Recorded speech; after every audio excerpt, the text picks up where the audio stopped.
नीयत समझ आ गई है।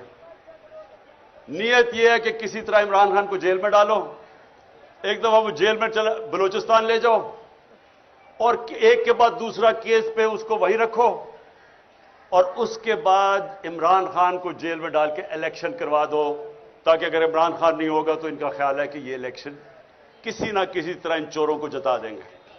ये इनका प्लान है। हमारा प्लान क्या है?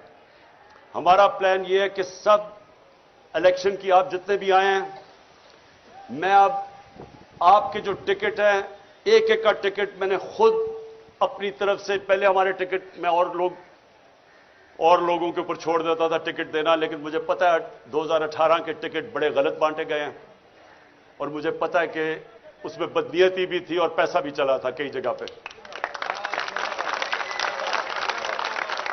इसलिए इस बार ये टिकट मैं खुद दे रहा हूं। मेरी कोशिश होगी जिधर जिधर मुझे शक है मैं आपके इंटरव्यूज करूंगा, खुद करूंगा। और मेरी ये कोशिश है, ना मेरा कोई फेवरेट है, ना मेरा कोई रिश्तेदार, ना मेरा कोई दोस्त, मैं अपनी पूरी कोशिश करूंगा कि जो मैं समझता हूं कि मेरिट है वो मैं उसके मुताबिक टिकट दूंगा।